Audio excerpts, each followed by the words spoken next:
Hello and welcome to another Sharkfest. And in this one, it's another Sharknado. This time, we're in the Big Apple. It's Sharknado 2, the second one. Finn, what do you see? It's happening again. Bring it on! Let the fireworks begin!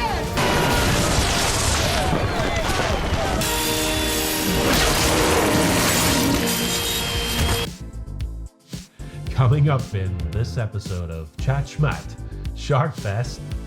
I'll tell you what didn't look convincing was the whole last bit where he's in the tornado and he goes through the mouth of the shark with the chase off comes out the back. Mayday. It's a flight 209. We've lost engine number 2. Request emergency clearance into JFK. We're descending rapidly through 20,000 feet. And you're turning these out, you're turning these out very quickly, once a year.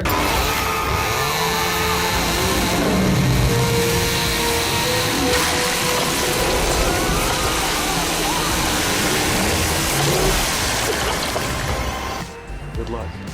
We're all counting on you. Let's go kill some sharks!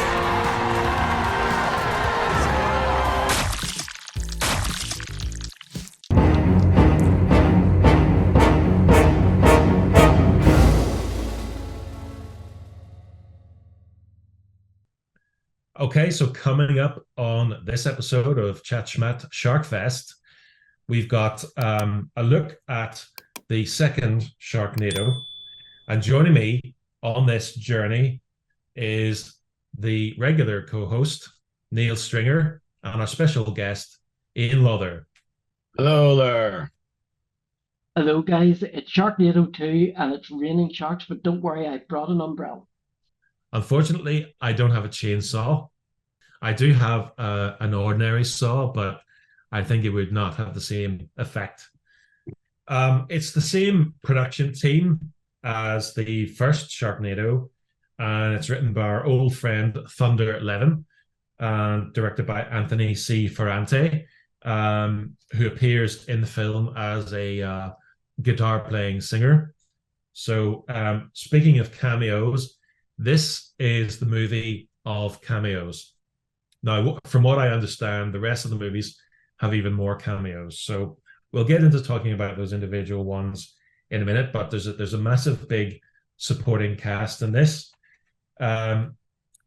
So if I start with you, Neil, as shark movies go, did this one excite you? You know, what mood did it leave you in? Let me have a good one. I have to say that I was in hysterics because obviously you can't take it seriously.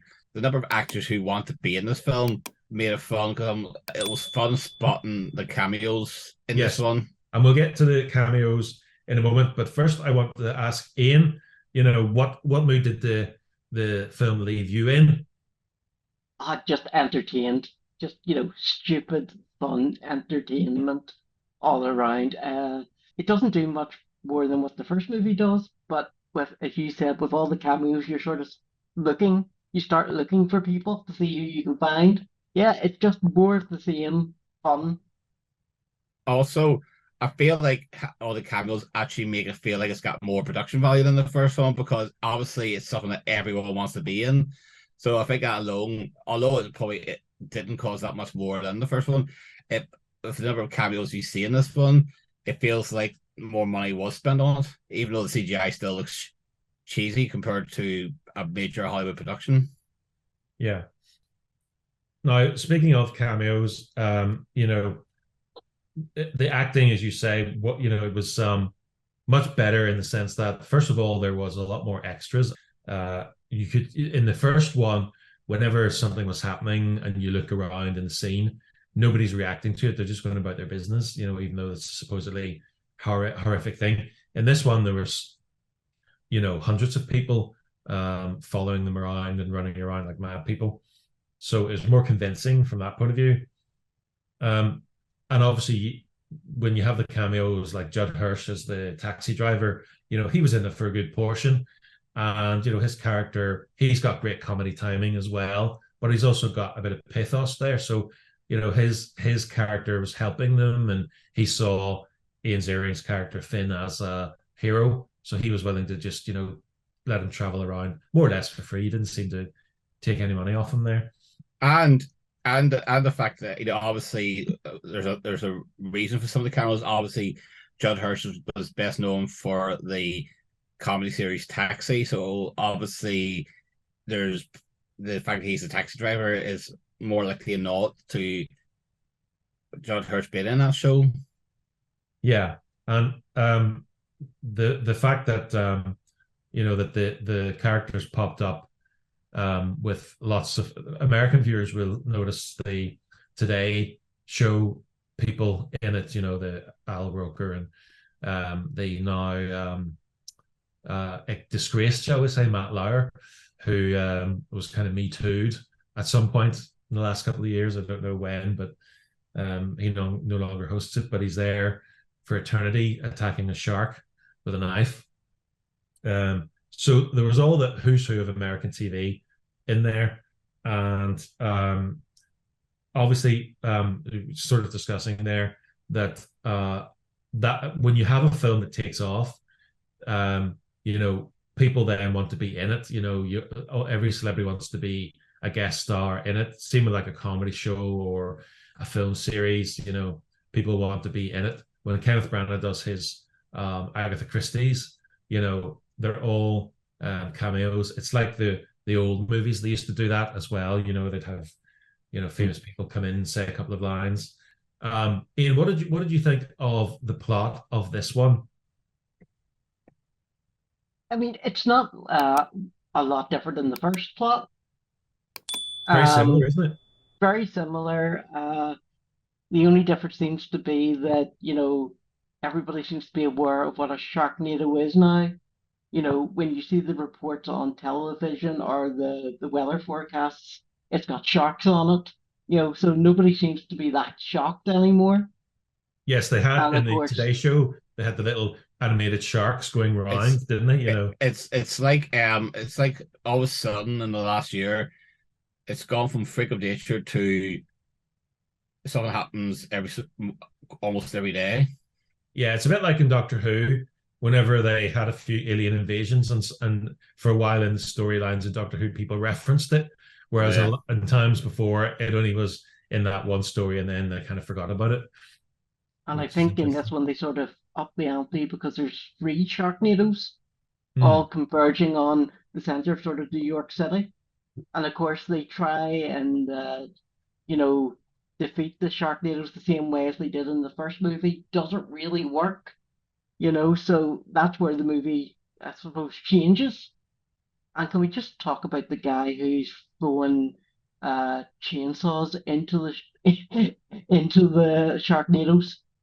And we're just sort of thinking, yeah, it's killing sharks, but those chainsaws have to come down somewhere. Yeah, this is the one half of ZZ Top guy, the beardy guy. Yeah. Just took it on himself to engage the chainsaws and throw them up.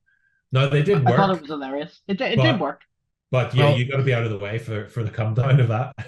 Even at the start, I feel like they were referencing the William Shatner episode of Twilight Zone, Nightmare at 20,000 Feet, because he does. I was expecting, and he did say it. There's something on the wing.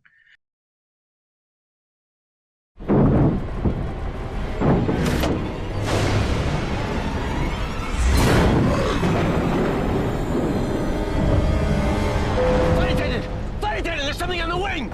There's something on the wing! Did you see that? What do you see?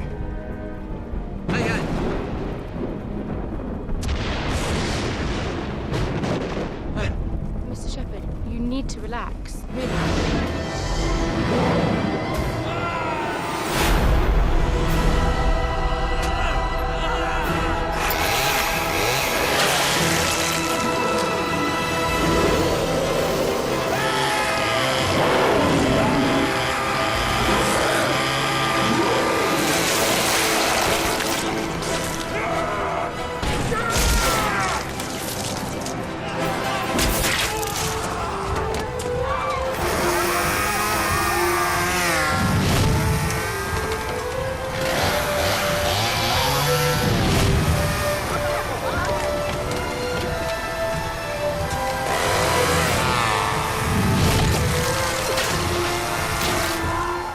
Kelly Osbourne as the flight attendant wanting his autograph because now he's kind of famous after his saving. What city I was think it? I think the first one? it was Los Angeles, wasn't it? Los Or Angeles, yeah. was it Los Angeles? Yeah. I think it was. I think that the thing was though he didn't really want. He said in the movie, the character Finn said in the movie that when he was a surfing champion, which is what he was originally, he it stroked his ego to be famous, whereas he says now it humbles him, So, but I think going forward in this universe, they're going to remember all these things. It's not just like they're going to make everyone forget. I think they're going to remember, which is it's interesting in itself, isn't it? I couldn't believe it when I heard there were 6 of these things. I really couldn't. One of them has Hoff in it. I think the Hoff is in one of them. Can't wait for that one then. But I just wonder, I've enjoyed the first two, but I just wonder when the novelty's going to wear off as we watch them, especially if they're so close in plot to the. Well, what I was going to say was I don't think they are. To begin with, the first 3 are written by the same person and directed by the same person. I don't think the others. I'll double check that, but I don't think the others are. I think it's only the first 3. So I think what they begin to do in these movies is parody other movies, so other genres of movies, but with sharks. So there's the time travel aspect, and then there's like a couple of other things, and they just parody other genres of movies within it. So I think it's going to be, from what I understand, I haven't seen them. It's going to be more interesting in that way. This is obviously just the second one, and it's establishing that obviously it's reaffirming the universe, it's reaffirming what happened, and then it's just going to make more. And it is actually called Sharknado 2, the second one, isn't it? Yeah, it so is, they really. And I think the third one's called Oh Hell No. Yeah, I think was it the third one? There was a game. I can't remember if there was the third one.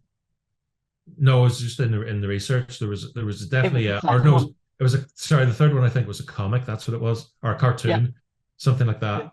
The second one had, I think, 2 bits of merchandise. It had a game, and I believe it was on iOS. Didn't get very good reviews, never played it. And then I think there was sort of like How to Survive a Sharknado sort of book type tie-in, a bit like the movie. Yes. I think I saw that when I was looking up, information, which is quite humorous,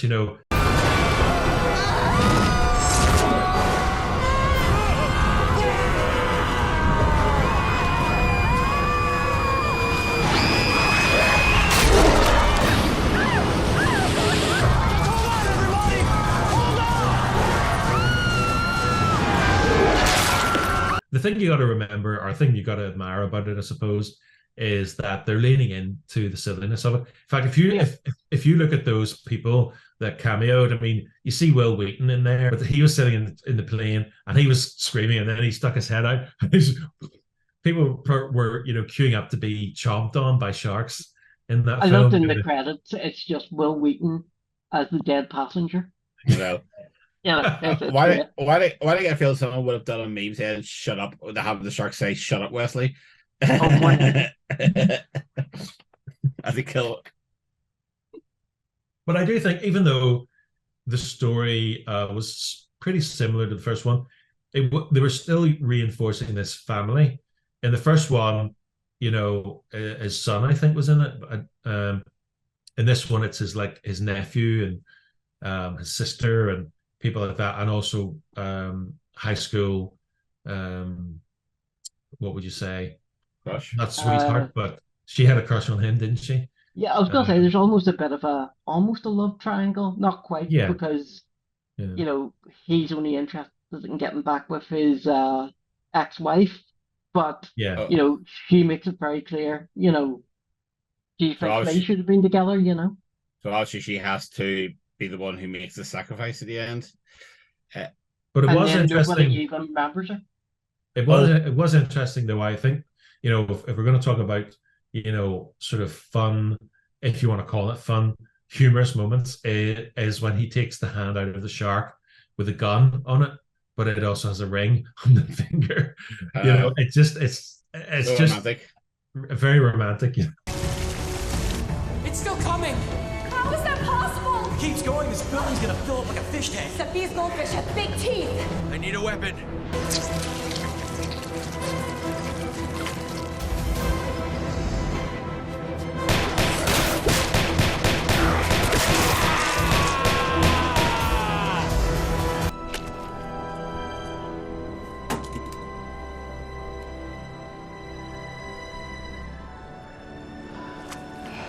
Not gonna need this again. But this.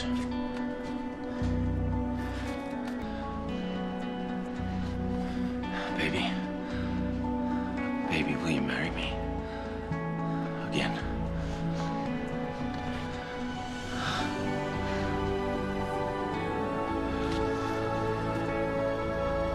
Is that a yes? Yes. I think it does what sequels are often noted for doing.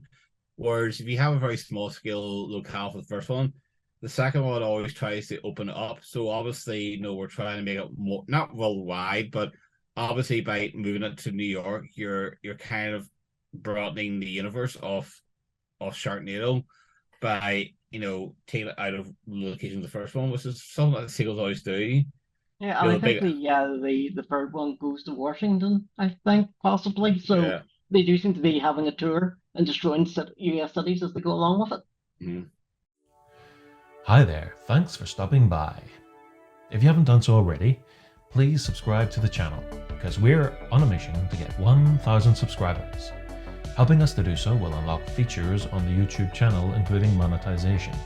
Doing so will support the channel and help us create more content, better content, and be able to do more. So, enjoy the rest of the episode, and don't forget, if you haven't subscribed, subscribe. If you've watched the movie there and someone said, I've already mentioned one that stuck out to me, but we had the stool in the first one. What was there a kind of that sort of similar moment in this movie for you? Was there a scene where you or a character that you latched onto that you were kind of rooting for, or that the scene that you thought was cool to have in there? Well, personally, the only scene that kind of comes to mind when I think about a scene that is meant to be all on par with John Hurt and his bar stool is the baseball fan who he just happens to grab the biggest bat compared to everyone else, and just randomly sees Richard Kind, who's a former baseball hero, while he's in the queue waiting for a hot dog. And it does have some kind of resolution to his personal story of getting a home run. He hits a home run with a shark. Yeah. And I think because obviously the fact that it's Richard Kind playing a really minor part and he said a story, obviously there's got to be some payoff to this story, because why are we getting this random guy's story? Harlan the Blaster McGinnis? Jesus, it's you. 7-time All-Star second baseman, 285 career batting average, 15 years Mets manager. What are you doing waiting online getting a dog here? Why aren't you in the VIP section getting all that free food? Want to hear a story? Yeah. About 25 years ago, a night just like this. It's my last time at bat. You remember? Yeah, you struck out pretty bad. My dad. Sitting down there, Section C, seat 117, and I let him down. It's good seats. It's my last time at bat, and all I wanted to do was hit a home run from my pops.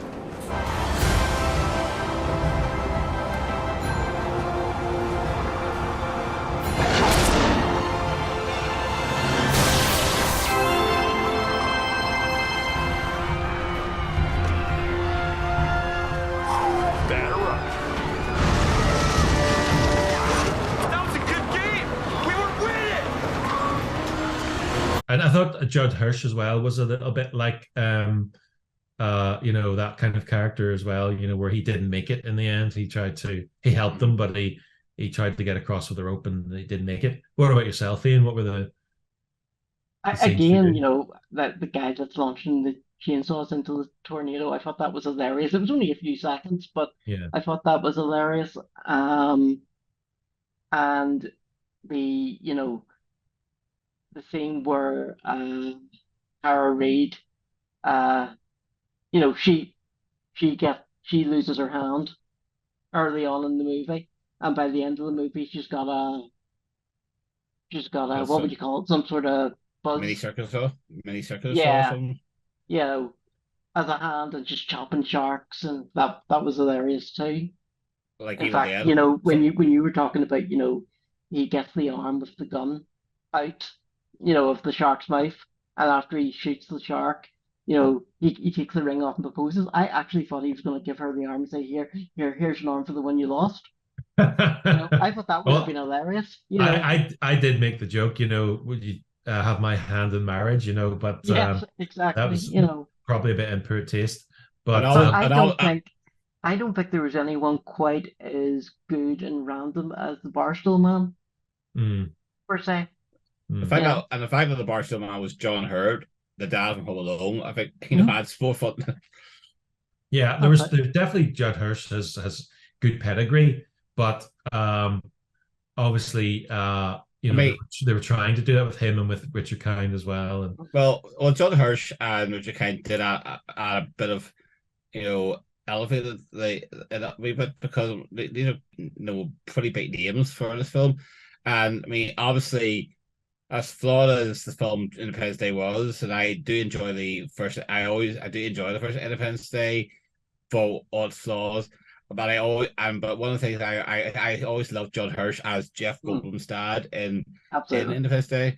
Yeah, I always thought that was a fun performance, and I mean he always gives these type of performances, He he's very good in everything he's done,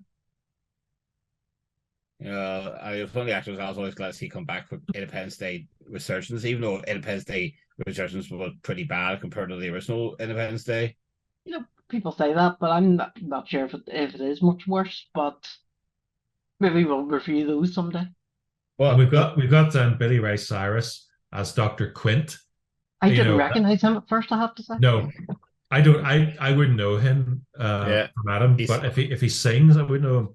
Yeah, because the thing is, in today we're more the music world's more au fait with his daughter Miley in than him.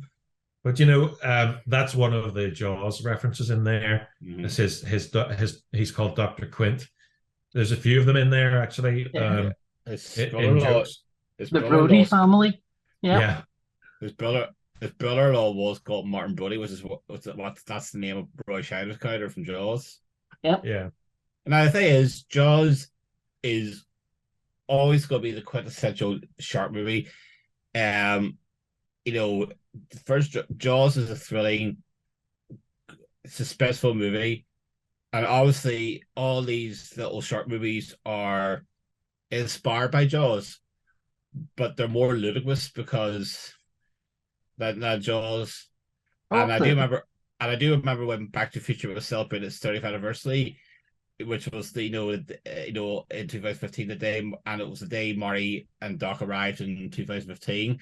And they did a parody trailer of Jaws 15 because that's the film that's playing in the Holomax. And they did this parody of the Jaws films that came between Jaws: The Revenge and Jaws 15, and they had Robo Jaws and they had Shark Jaws and Love and all these different versions.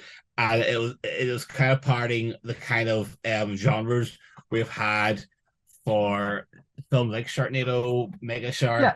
And then, of course, the Sharknado goes up to 6 movies, so it's following in those sort of ridiculous footsteps, And it's probably more ridiculous because obviously with Jaws, we have a thrilling first movie, but then let's face it, the sequels never actually compared to the original Jaws.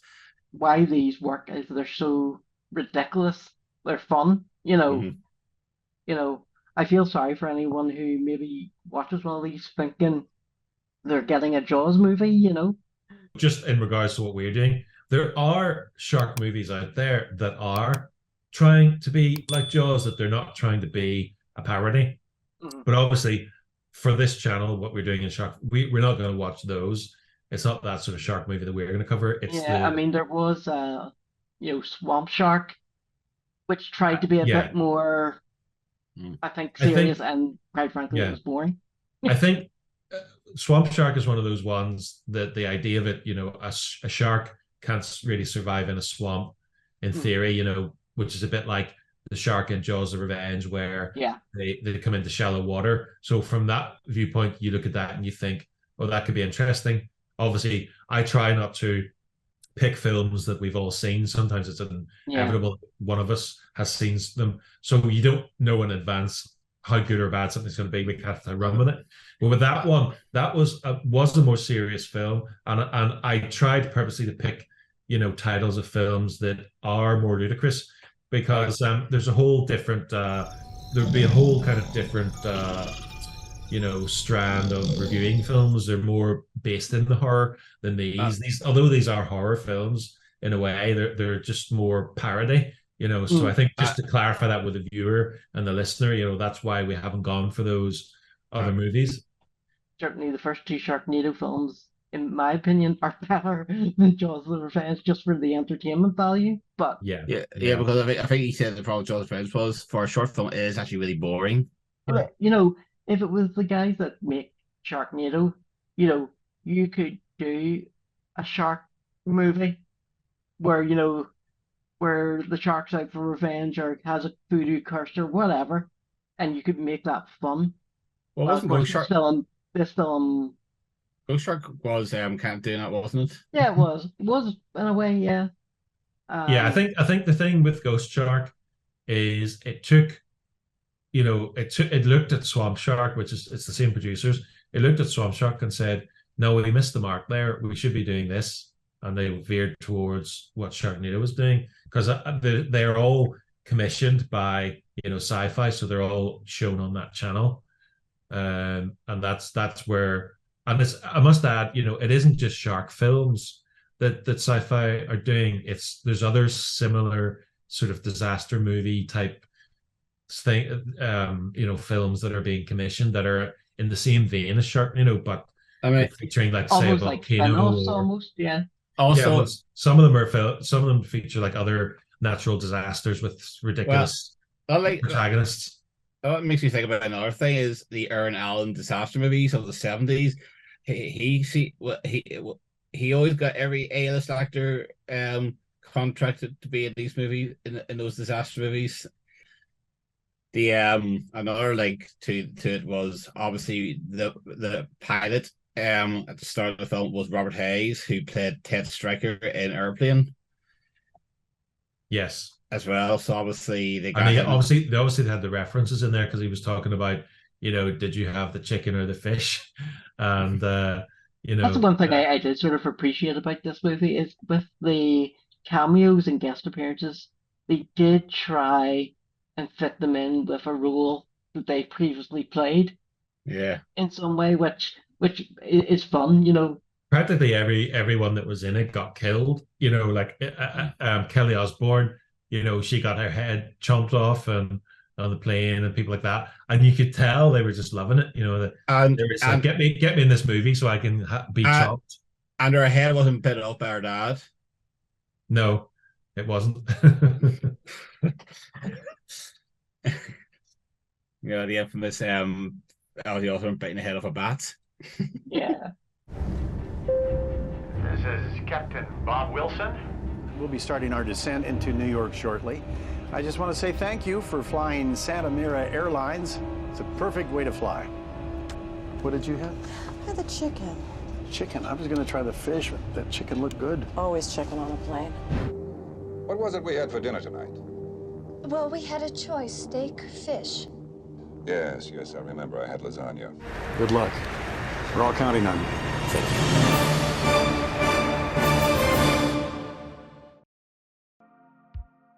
And here's a quick look at our socials. On Instagram, we're at ChatSchmat. On X or Twitter or whatever they're calling it this week, we are at ChatSchmat. And you can email us, show@chatschmat.com. Oh, and one more thing. Don't forget to subscribe. Thank you very much. one of the guys got his name checked in the end credits there, who just had 2 lines. You know, the guy who was like in the street and he fell over and he was shouting at, you know. So it's just they're The just end is nigh. Yeah. they're just random. They're random characters in the movie, but they're well known to American viewers and some international viewers as well. I love the fact that, you know, the guy waiting on a train and getting anxious is called the impatient passenger. You know, Yes, that was Perez Hilton played him. And then the guy who tries to help him and it gets killed. He goes back for his briefcase. Is called the Wall Street guy.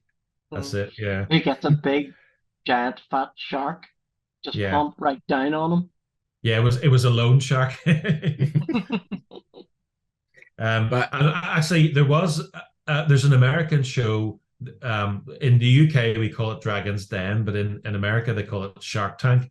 And there was a scene from that show as well in there. I noticed.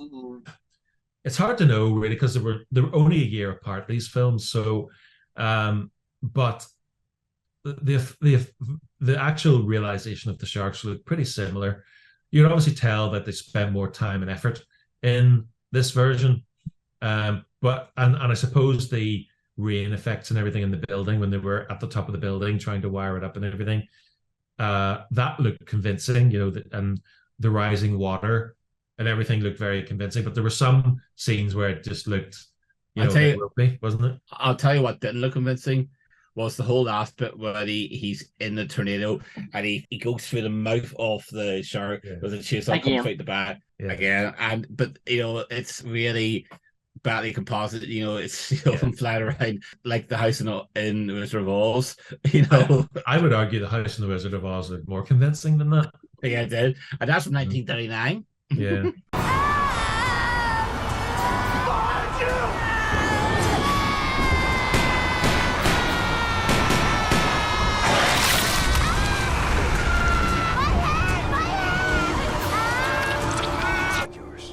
How you feeling, Miss Wexler?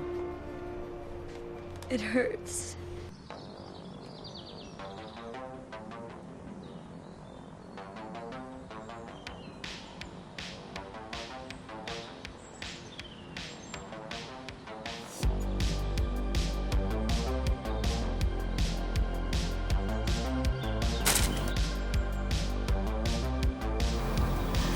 If you enjoy silly, fun films, then why not support us in our short film project?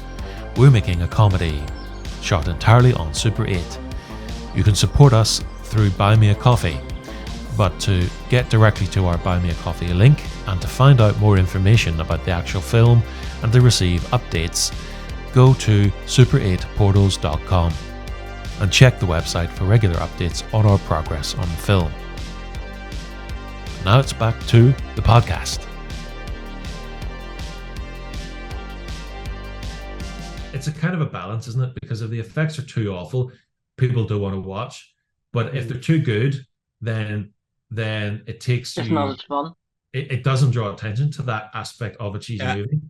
You know, you don't really want to be too realistic or try to get a really gritty script. You can't write this as if you're writing Wall Street or The Gangsters of New York or The Godfather.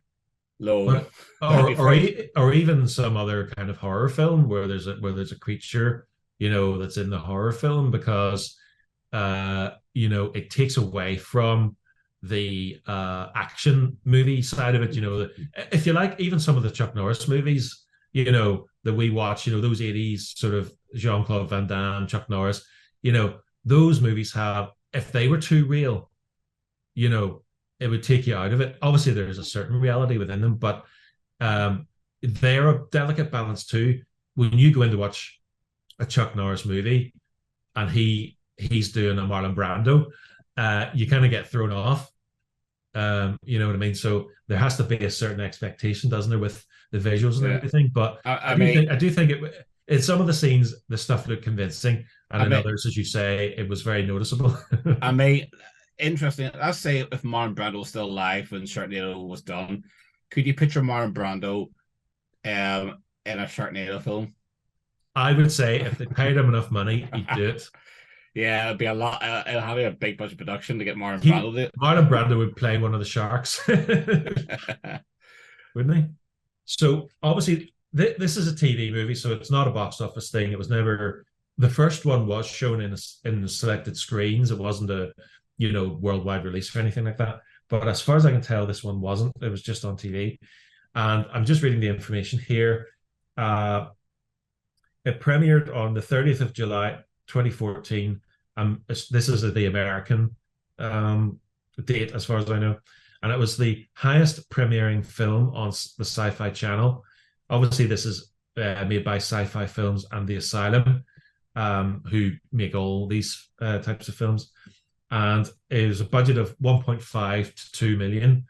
They haven't given an exact figure there. So the thing is, even the money they tell you, and these are estimated, they're not exact. You're never going to get the actual bottom line of these, but that, let's say 2 million for the sake of argument. That's about the price of an episode of Star Trek, isn't it? So, in fact, some of them are 5 million an episode, aren't they? Some shows, not. I think weren't they saying that the Superman and Lois show was like 5 million an episode? So, that's almost 2 Sharknados.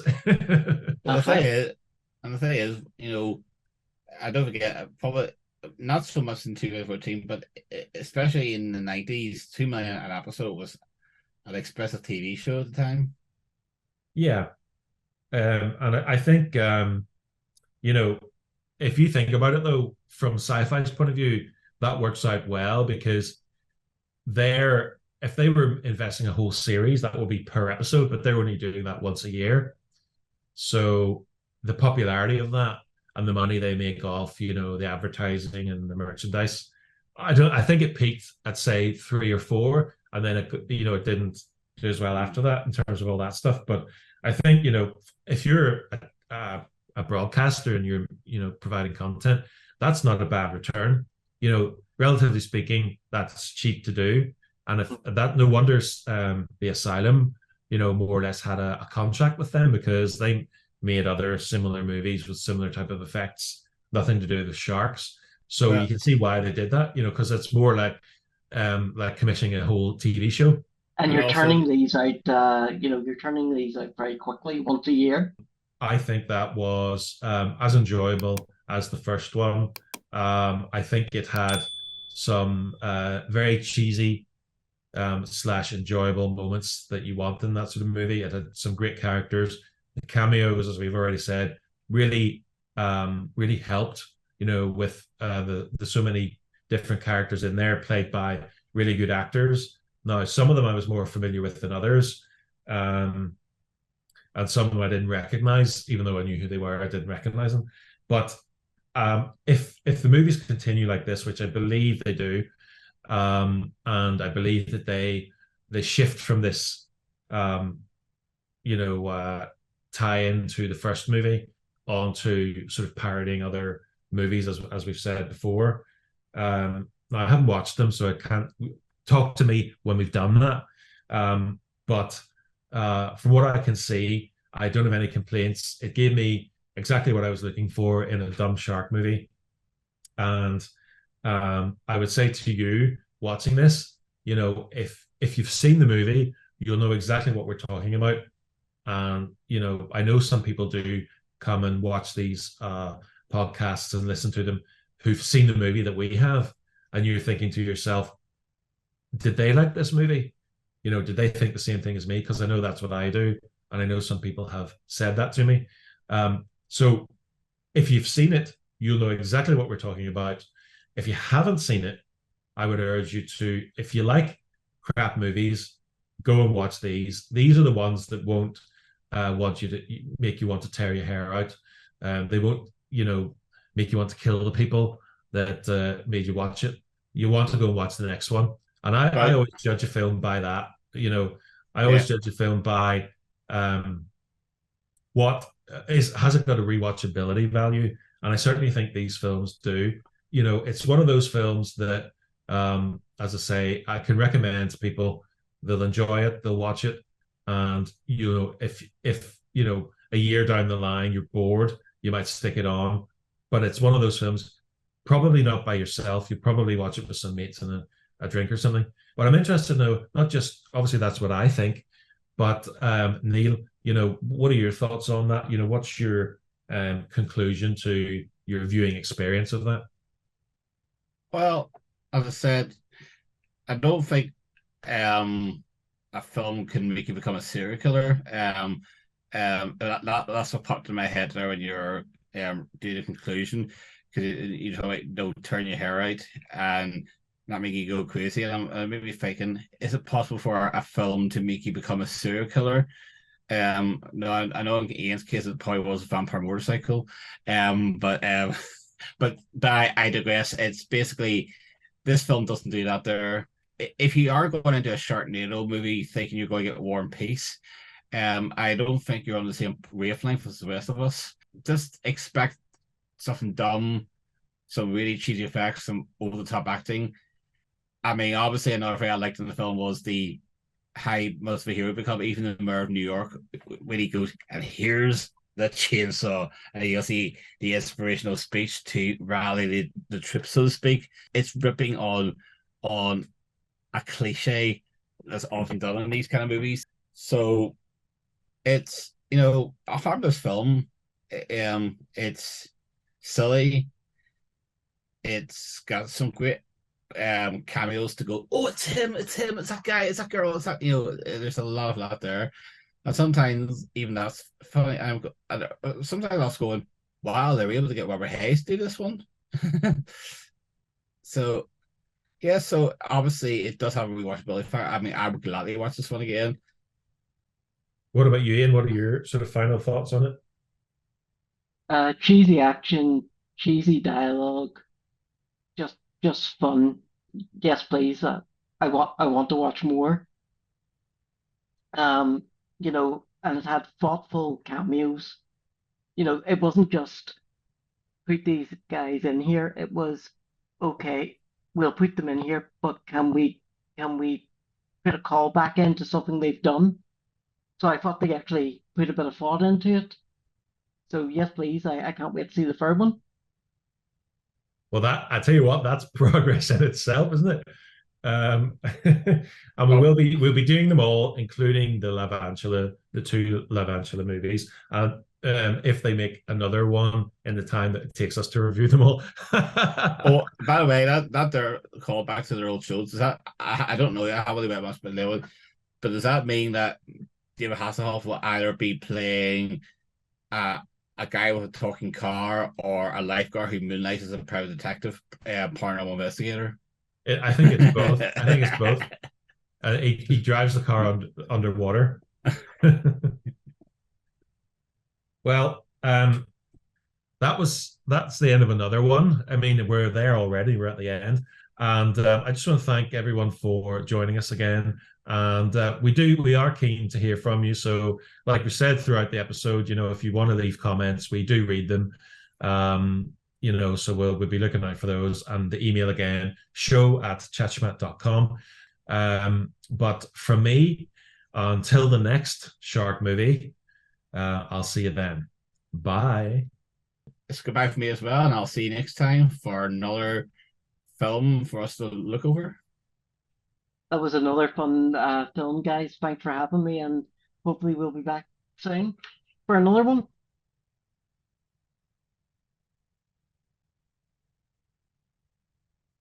And then they started talking about serial killer. If a film can make you a serial killer, I was like, I know what. But Ian, I know what he means. I don't. He means if we set you in front of I bought a vampire motorcycle, by the end of it, you will want to murder the people who made you watch that. So, in that sense, you would be a serial killer.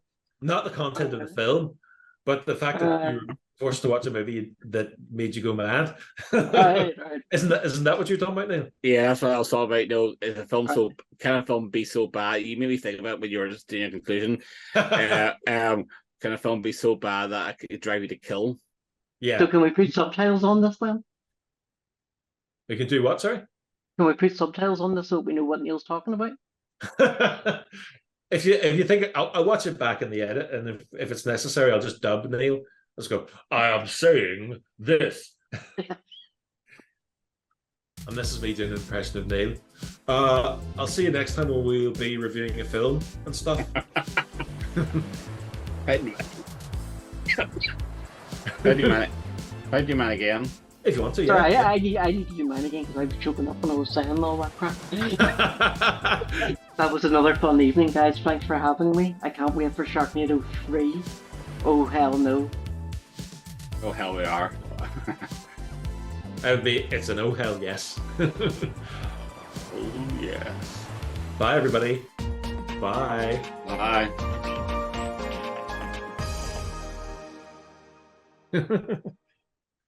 Don't break my heart, my achy, breaky heart.